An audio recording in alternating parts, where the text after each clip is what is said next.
سبحان اللہ العظیم۔ اس حدیث کے روایت میں ایک راوی ہے احمد بن اشکاق،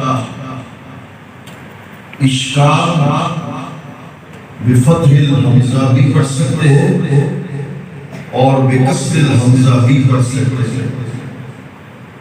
بعض کے نزدیک یہ غیر منصرف ہے، ان کے ہاں یہ عجمی لفظ ہے۔ اسباب منصرف میں سے دو سبب اس کے اندر پائے جاتے ہیں، عجمہ اور علم۔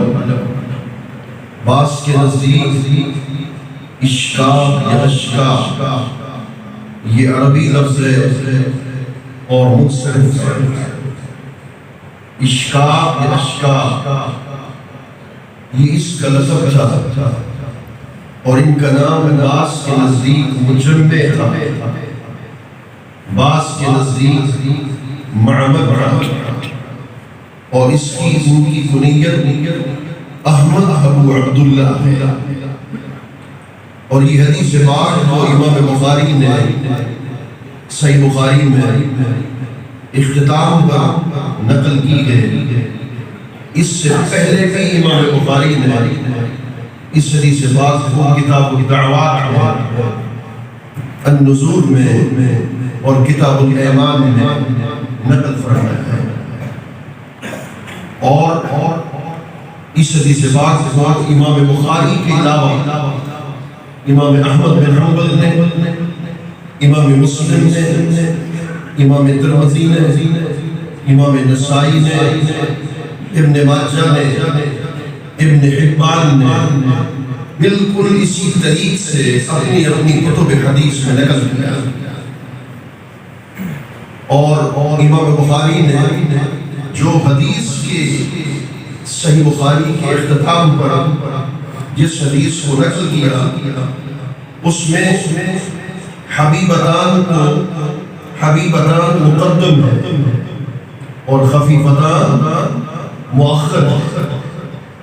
لیکن اس سے پہلے امام بخاری نے جو کتاب الدعوات میں، کتاب النذور میں اور کتاب الایمان میں بالکل اسی حدیث پاک کو نقل کیا، وہاں حبیبتان مؤخر ہے، خفیفتان مقدم ہے۔ سوال یہ پیدا ہوتا ہے کہ رسول کریم صلی اللہ علیہ وآلہ وسلم نے ارشاد فرمایا کلمتان، دو کلمے ہیں، یعنی کون سے کلمے؟ سبحان اللہ و بحمدہ، سبحان اللہ العظیم۔ یہ کلام بناتا ہے۔ کلمہ اور کلام میں فرق ہے۔ الکلمۃ لفظ وضع لمعنى مفرد، کلمہ وہ لفظ ہے جو معنی مفرد کے لیے وضع کیا گیا۔ الکلام لفظ تضمن کلمتین بالاسناد، کلام دو کلموں کو متضمن ہوتا ہے اسناد کے ساتھ، اور اسناد کا معنی یہ ہے کہ ایک کلمے کی نسبت دوسرے کلمے کی طرف کر دینا اس حیثیت کے ساتھ کہ اس سے مخاطب کو فائدہ تامہ حاصل ہو۔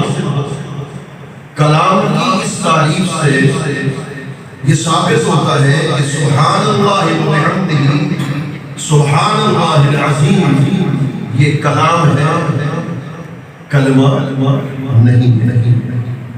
تو پھر رسول اللہ صلی اللہ علیہ وسلم نے کلمتان کیوں ارشاد فرمایا؟ اس کا جواب دیتے ہیں کہ کبھی کبھی کلمہ کا اطلاق کلام پر کر دیا جاتا ہے، کلمہ کا اطلاق کلام پر کر دیا جاتا ہے، جیسے کلمۃ الشہادت ہے، اشہد ان لا الہ الا اللہ واشہد ان محمدا عبدہ ورسولہ، یہ پورے کا پورا کلام ہے۔ کلام ہونے کے باوجود اس کو کلمہ شہادت کہا جاتا ہے۔ جیسے کلمۃ الاخلاص ہے، یہ پورا ایک کلام ہے، مگر اس کو کلمہ اخلاص کہا جاتا ہے۔ تو یہ ثابت ہوا کہ بعض اوقات کلمہ کا اطلاق کلام پر کیا جاتا ہے، اس وجہ سے یہاں بھی کلمہ کا اطلاق کلام۔ حبیبتان یہ فعیل کے وزن پر ہے۔ فعیل کبھی فاعل کے معنی میں ہوتا ہے اور کبھی مفعول کے معنی میں ہوتا ہے۔ یہاں فعیل مفعول کے معنی میں ہے، حبیب محبوب کے معنی میں ہے۔ حبیب محبوب کے معنی میں ہے۔ تو جب حبیب محبوب کے معنی میں ہے تو معنی یہ ہوگا کہ اس کلام کا پڑھنے والا سبحان اللہ و بحمدہ سبحان اللہ العظیم، اس کلام کا پڑھنے والا اللہ کا محبوب بن جاتا ہے۔ پھر سوال یہ پیدا ہوتا ہے کہ اللہ کی محبت بندوں کے لیے محبت الہی کا معنی کیا ہے؟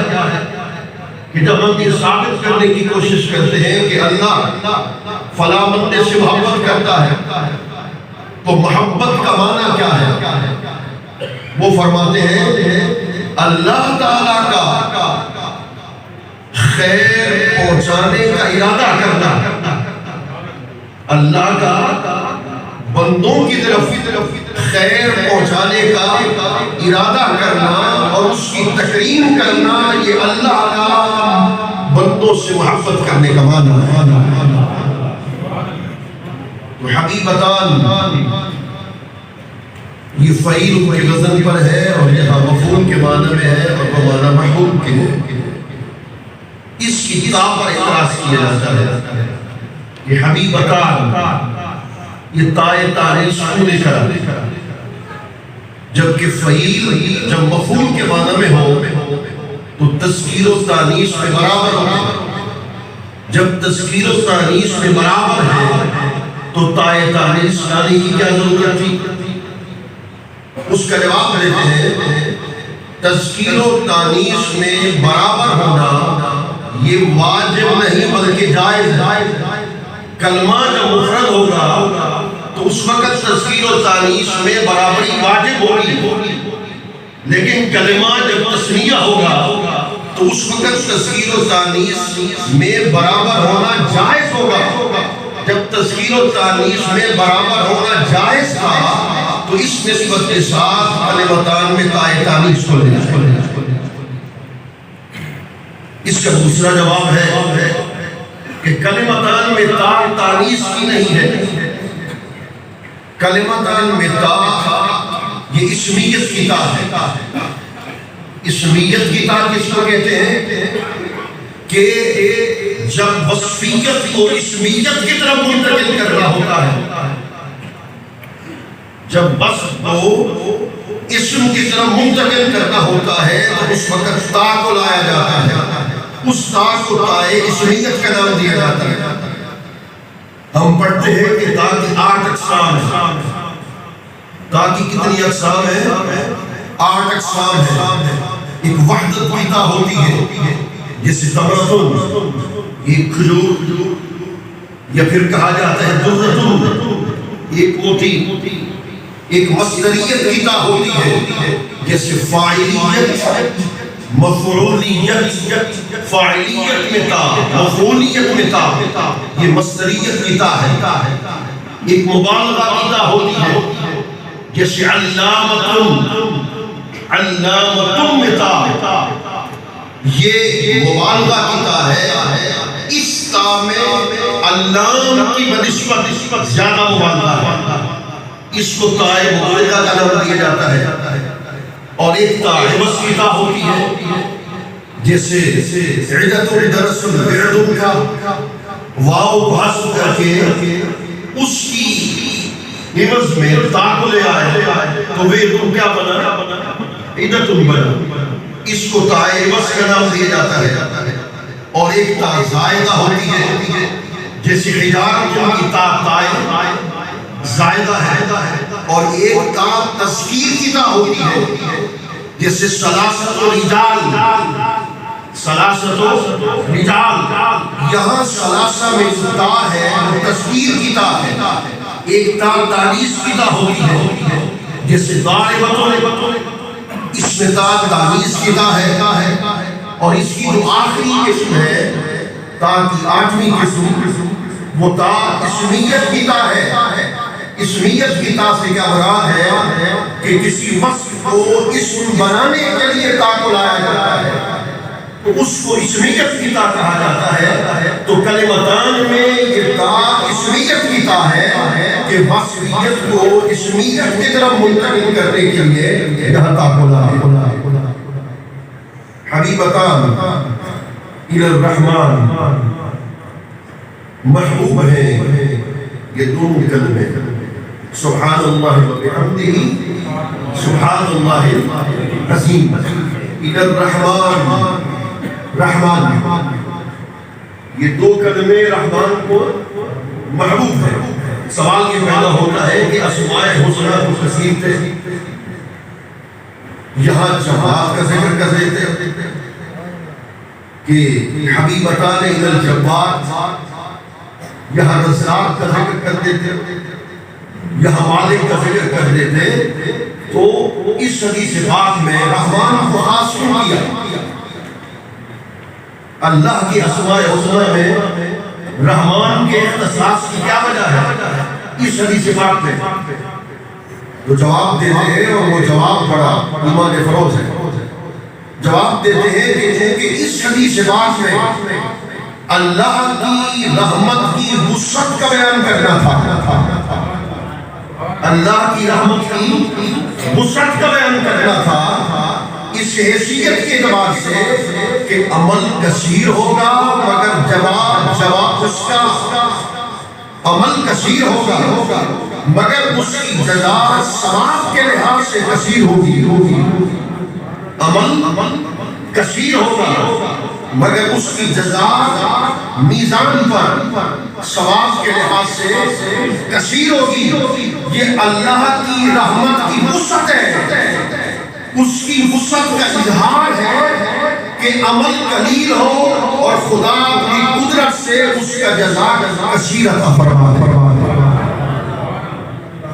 جس طریقے سے حدیث پاک میں آیا، رسول اللہ صلی اللہ علیہ وآلہ وسلم نے ارشاد فرمایا، جس نے یہ کلمہ 100 مرتبہ پڑھا، سبحان اللہ و بحمدہ، سبحان اللہ العظیم، جس شخص نے بھی ان کلمات کو 100 مرتبہ پڑھا، رسول اللہ صلی اللہ علیہ وسلم نے ارشاد فرمایا، اللہ پاک اس کے گناہوں کو مٹا دے گا، اگرچہ اس کے گناہ سمندر کی جھاگ کے برابر ہی کیوں نہ ہو، تب بھی اللہ اس تصدیق کے صدقے اس کے گناہوں کو مٹا دے گا۔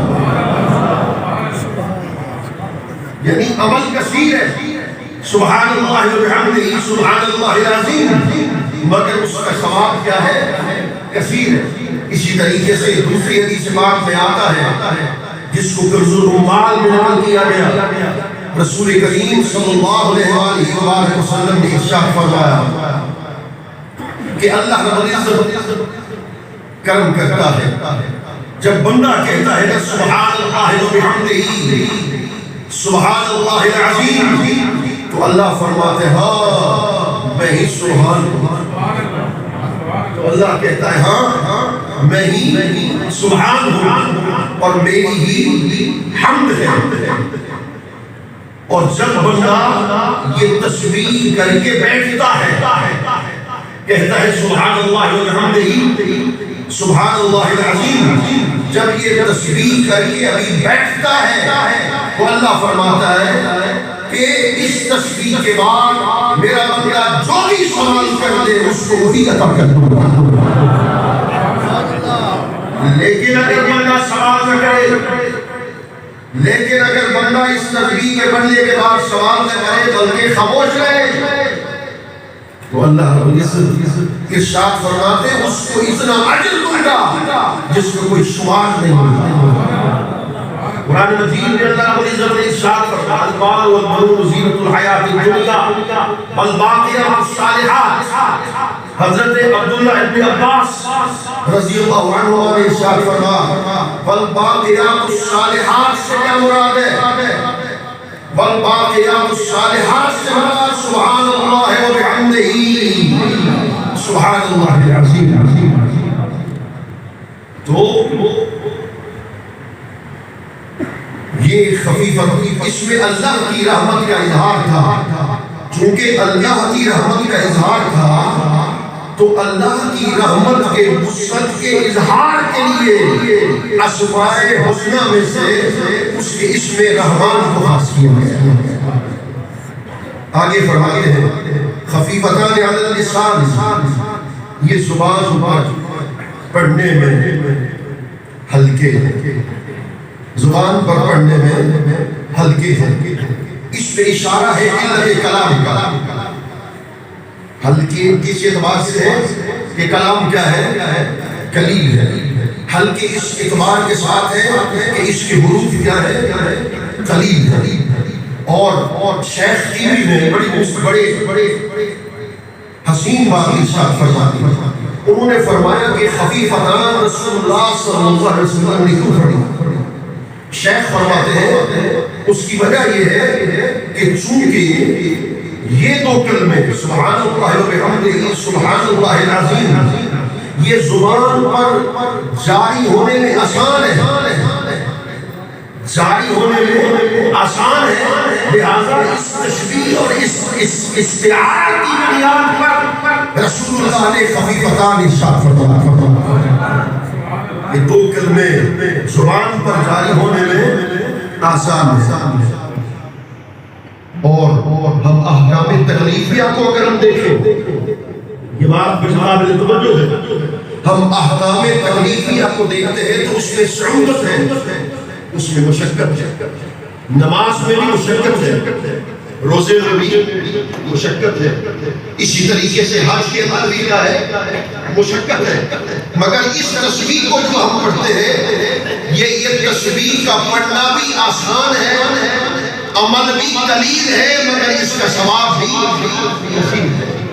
اس بنا پر فرمایا خفیفتان علی اللسان کہ زبان پر پڑھنے میں ہلکے ہیں. ثقیلتان فی المیزان، ارشاد فرمایا کہ یہ میزان پر بھاری ہے. یہاں معتزلہ اور اہل سنت میں تھوڑا سا اختلاف ہے. معتزلہ میزان کی انکاری ہے.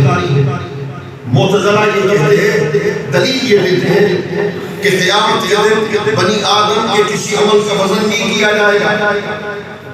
وہ دلیل دیتے ہیں کہ چونکہ اللہ عالم الغیب والشہادت ہے، چونکہ اللہ عالم الغیب والشہادت ہے تو بنی آدم کا ہر عمل اس کے سامنے ہے.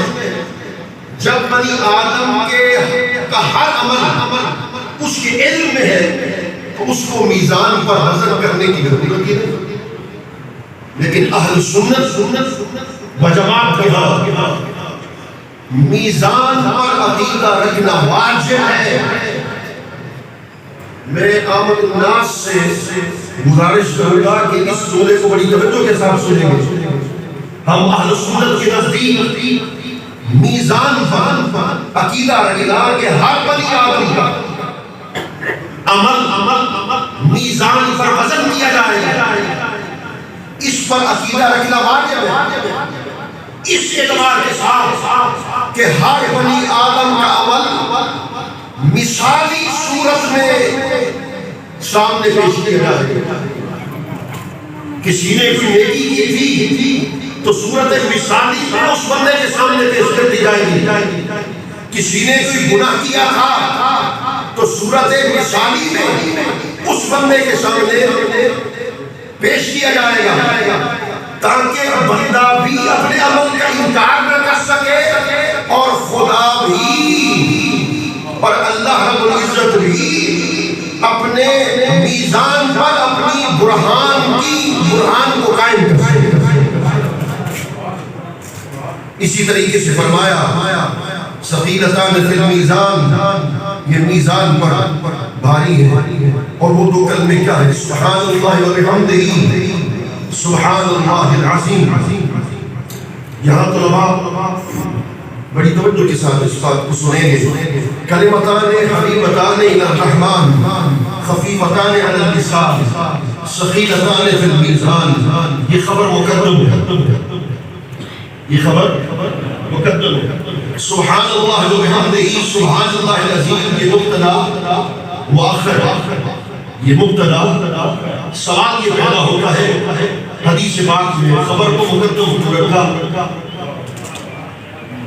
اور مبتدا کو مؤخر کیوں رکھا؟ تقدیم و تاخیر کی وجہ کیا ہے؟ امام عسقلانی اس کا جواب دیتے ہیں اور بڑا خوب جواب دے گئے، خوب نبھاتے. آپ فرماتے ہیں اس حدیث پاک میں خبر کی تقدیم اور مبتدا کی تاخیر کی ایک وجہ تھی. وہ وجہ یہ ہے کہ جب کثرت اوصاف جمیلہ کا ذکر ہو، جب اوصاف جمیلہ کی کثرت کا عبارت میں ذکر ہو، جیسے حبیبتان، جیسے خفیفتان، جیسے ثقیلتان، جب اوصاف جمیلہ کی کثرت کا ذکر ہو تو اس وقت سامع کے شوق میں اضافہ کیا جاتا ہے اور اس وقت خبر کو مقدم کرنے میں حسن ہے تاکہ سامع مبتدا کی تلاش میں شوق پیدا کر سکے. تو اس تشویق کے لیے خبر کو مقدم کیا گیا اور مبتدا کو مؤخر کر دیا. سبحان اللہ و بحمدہ سبحان اللہ العظیم.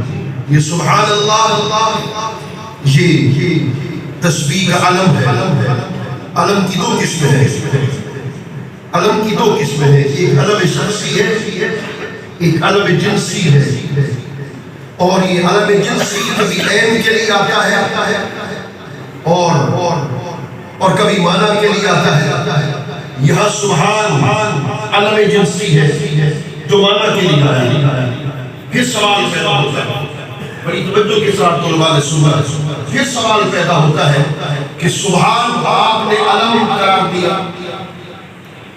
جب سبحان کو آپ نے علم قرار دیا تو لفظ سبحان تو واجب الاضافت ہے. وہ عبارت میں جہاں بھی آئے گا واجب ہے کہ وہ مضاف ہو کر آئے گا. اگر سبحان علم ہے تو علم مضاف نہیں ہوتا. سبحان علم ہے جس کو آپ ثابت کر چکے کہ وہ علم ہے تو علم مضاف نہیں ہوتا. جب علم مضاف نہیں ہوتا سبحان واجب الاضافت کیسے ٹھہرے گا؟ تو اس کا جواب دینا ہے کہ جب علم نکرہ ہو، جب علم نکرہ ہو تو پھر واجب الاضافت نہیں ہوتا. تو یہاں سبحان بھی واجب الاضافت نہیں ہوگا، جبکہ سبحان اللہ یہاں سبحان مضاف ہے اور لفظ اللہ مضاف الیہ. اسی طریقے سے پھر سوال پیدا ہوتا ہے، اس پر بھی علماء نے بڑے غور سے بحث ہے کہ سبحان اللہ و بحمدہ سبحان اللہ العظیم کا تکرار کیوں کیا گیا؟ سبحان اللہ و بحمدہ سبحان اللہ العظیم اس میں تکرار کیوں ہے؟ اس کے تکرار کی وجہ کیا ہے؟ اس کا جواب دیتے ہیں. فرماتے ہیں کہ اللہ کے جو صفات ہیں اس کی دو قسمیں ہیں. بڑی توجہ کے ساتھ بیٹھنا. اللہ کی صفات کی دو قسمیں ہیں، ایک صفات سلبیہ ہے اور ایک صفات ایجابیہ ہے. صفات سلبیہ سے کیا مراد ہے کہ اللہ تعالیٰ تمام نقائص سے منزہ ہے، کوئی نقص اس میں اندر پایا نہیں جاتا. یہ اللہ کی صفت سلبیہ ہے. اور دوسرا کہ ہم کے ساتھ مقابل ہے، یہ اس کی صفت ایجابیہ ہے. تو سبحان اللہ و بحمدہ سبحان اللہ العظیم اس کی تکرار کی وجہ یہ تھی کہ اللہ کی صفت ایجابیہ کبھی اظہار ہو جائے، اس کی صفت سلبیہ کبھی اظہار ہو جائے. مگر شیخ کرمانی نے اس کو ایک اور اینگل سے لیا، بالکل اسی کو ایک اور اینگل سے لیا. وہ فرماتے ہیں اللہ تعالیٰ کی دو صفات ہیں، ایک صفات وجودیہ ہے اور ایک صفات عدمیہ ہے۔ اس کی صفات وجودیہ ہے جیسے علم اس کی صفت ہے، قدرت اس کی صفت ہے، یہ صفات الاکرام ہے۔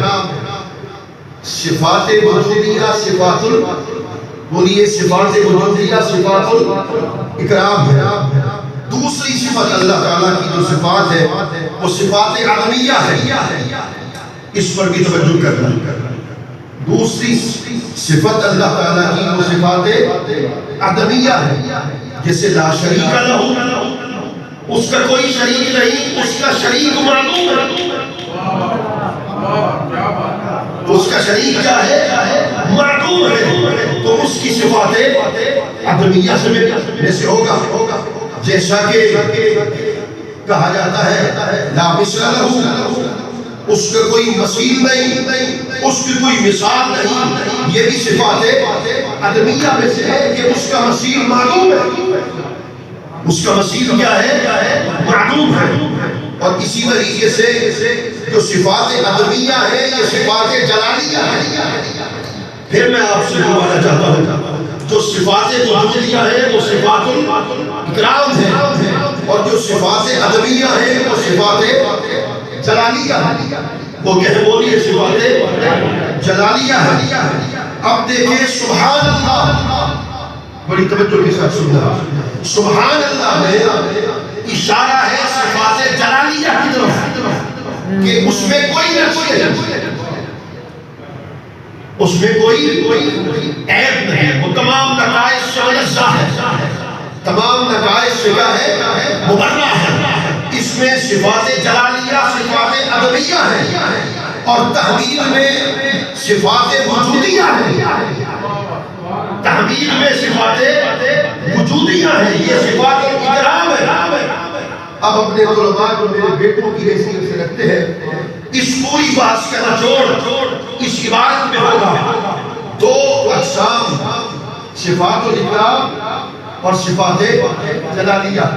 پھر عبارت کی ہوگی انزہو عن جمیع النقائص واحمدہ بجمیع الکمالات۔ اس کا معنی یہ ہوگا کہ میں اللہ کو اللہ کی تمام تر نقائص سے اس کی تنزیہ کو بیان کرتا ہوں، تمام تر نقائص سے اس کی تنزیہ کو بیان کرتا ہوں، وَأَحْمَدُهُ بِجَمِيعِ الْكَمَالَاتِ، اور میں اس کے تمام کمالات کی صلاح کرتا ہوں، اس کے تمام کمالات کی صلاح کرتا ہوں۔ ہم اختتام کی طرف بڑھ رہے ہیں۔ وَبِحَمْدِهِ اس کے متعلق محذوف عبارت کیا ہوگی؟ اسنی علیہ حمدہ، میں اللہ کی حمد کے ساتھ اس کی تعریف کرتا ہوں۔ جب عبارت نکالیں گے کہ اس کی حمد کے ساتھ اس کی تعریف کرتا ہوں تو یہ سبحان اللہ الگ جملہ ہوگا، وبحمدہ الگ جملہ ہوگا، سبحان اللہ الگ جملہ ہوگا اور وبحمدہ الگ جملہ۔ میں ساری بحث چھوڑتا ہوں، ہم آخری سوال کی جواب دینا چاہتے ہیں۔ سوال یہ پیدا ہوتا ہے کہ امام بخاری نے اپنی تعلیف صحیح بخاری اختتام میں ہی اس حدیث کا ذکر کیوں کیا؟ اس حدیث کے علاوہ کوئی اور حدیث کو بھی وہ بیان کر سکتے تھے، لا سکتے تھے۔ یہ سبحان اللہ و بحمدہ سبحان اللہ العظیم، اس کا ذکر کیوں کیا؟ اس کا جواب دیتے ہیں بڑی توجہ کے ساتھ طلباء نے سوال کرنا۔ اس کا جواب یہ ہے کہ جس مجلس میں اللہ کی تسبیح کی جاتی ہے یہی تسبیح گناہوں کا کفارہ بن جاتی ہے۔ جس مجلس میں اللہ کی تسبیح کی جاتی ہے یہ تسبیح گناہوں کا، اور اسی وجہ سے امام بخاری نے سبحان اللہ وبحمدہ سبحان اللہ العظیم والی حدیث کو اپنے کتاب کے اختتام میں ذکر اس لیے کیا کہ اس پوری کتاب میں اگر کہیں مجھ سے کوئی بھول ہو گئی ہو تو اس تسبیح کی بنیاد پر اللہ معاف کر دے گا، یہ تسبیح خود کفارہ بن جائے گا۔ سبحان اللہ وبحمدہ سبحان اللہ العظیم والی حدیث کو اپنے کتاب کے اختتام میں بیان کریں۔ دوسرا یہ ہے کہ دیکھیے اس پر بھی بڑی بحث ہو سکتی ہے، موضوع چھوڑ رہا کہ پہلی حدیث بیان کی انما الاعمال بالنیات، اعمال کا تعلق کس کے ساتھ ہے؟ نیت کے ساتھ۔ اور آخری حدیث کیا بیان کی؟ سبحان اللہ وبحمدہ سبحان اللہ۔ پھر بولیے پہلی حدیث کون سی پیش کی؟ انما الاعمال، اور آخری حدیث امام بخاری نے کون سی نقل کی؟ سبحان اللہ وبحمدہ سبحان اللہ العظیم۔ یہ پہلی والی حدیث جو ہے انما الاعمال بالنیات، اس کا تعلق اعمال دنیا کے ساتھ ہے۔ اس کا تعلق اعمال دنیا کے ساتھ ہے۔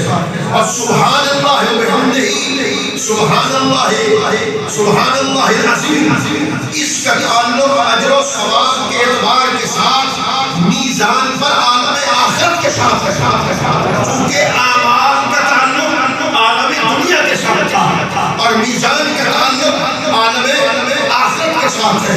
تو ترتیب کے لحاظ سے عالم دنیا پہلے ہے، عالم آخرت بعد میں ہے۔ اس وجہ سے امام بخاری نے انما الاعمال کو پہلے ذکر کیا اور سبحان اللہ وبحمدہ سبحان اللہ العظیم کو بعد کے اندر ذکر کیا۔ اللہ کریم ہم سب کے حوالے وما علینا الا البلاغ المبین۔ یہ ابھی 5 منٹ کے اندر ہی انشاءاللہ العزیز دستار تنظیم ہو جائے گی۔